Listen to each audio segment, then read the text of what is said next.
Hey, what's happening, everybody? This is L.A. Williams, the blind phone master, and I'm actually sitting here in the conference room at Savage 61. I got the team with me. Say, what's up? What's up? All right, so right now we're here, we're talking, we're going through, our process. We're hitting steps 5, 6, 7, and things like that.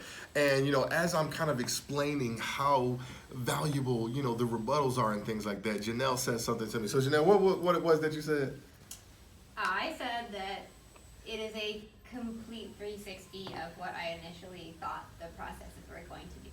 Wow, that's powerful for you to say that. So tell them what you thought. For me, yes, that's powerful. Tell them what did you think? I was under the assumption that the rebuttals were robotic and lacked emotion, and they were just very scripted and call center like, and it's not at all. Wow. We can form educated conversations and create better relationships this way, and I will be the first to admit that I was wrong in not giving it a chance. Wow, that's awesome for you to say that. First, they say it's a big person to say that, number one, And right? I'm a little person. So she won't let us put her on camera, so y'all don't know that, right? But she is kind of little, right? No, but seriously, I mean, a big-minded and hearted person, right? To be able to say, hey, you know what? I thought it was going to be one thing. I'm learning that it's something different. So what did you hear me say that made that light bulb moment, that trigger for you to just say that? Because I said, man, I got to get this. We got to talk about this on video. So what did you hear me say? I don't remember. All right, and that's no problem. So what I did was Pearl and I were talking, and we were kind of going over step 7. And what I talk about, I say, listen, step 7 is actually more valuable than step 6 because it gets you the real answer, right? What's really going on with the customer? Because when you ask people a question like, hey, what were you looking to accomplish by going online? They're not going to tell you the truth. They're going to tell you the first thing that pops into their mind, right?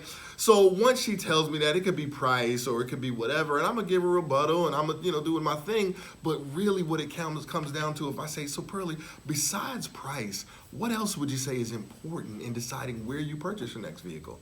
And then she was like pausing and she was like, oh no, she said, what do you mean, right? I think that's what you said. You said, so say, what do you mean? What do you mean? Well, think about it. Because of the internet, you don't have to buy a vehicle from me, right? You can buy a vehicle from here, down the street, around the corner, clear across the country if you wanted to. I mean, my wife and I, we bought our vehicle from Texas. But my question is, what's the one thing that if we get this right, you'll be more likely to do business with us over anywhere else? Would you mind sharing that with me? Sure. And she said, Credit. really? Wow, I totally understand where you're coming from. And the thing is, Perla, you're not alone, right? I want to think about 70% of America has left them perfect credit. But we all pretend like we got great credit, don't we? All the time, right? But see, here's the thing. The truth is that everybody's credit is not stellar, right? And the banks understand that. They know, and so they have to adjust their guidelines to make getting approved simpler than ever before. Because if they didn't, we all be walking, right? Yeah. And that's the situation. We don't want everybody walking around. We need you driving the car comfortable. You got kids, you got a family, and so now I'm like embellishing and doing more stuff. But I'm just saying that I was telling Tasha, I'm like, listen, you see, I'm reading I'm saying what's actually on the paper, but I'm just making it live. Yeah.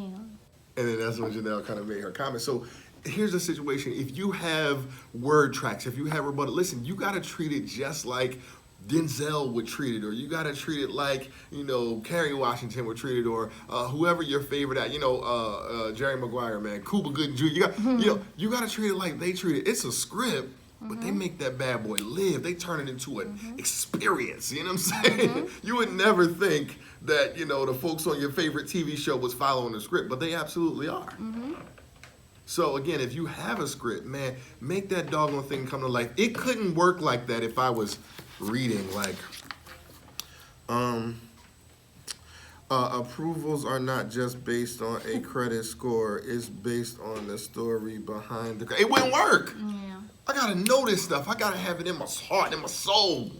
Right? That way, when I'm expressing it to you, it's authentic. And how you win in the decade of 2020 is by being authentic. It's authenticity. That's what it's all about. So anyway, thanks so much, everybody, for watching. I hope you got some value out of this. The whole bottom line is, if you got a script, man, make the bad boy live, internalize it, personalize it, and make it live, all right? Thanks so much, everybody, for watching. We appreciate you.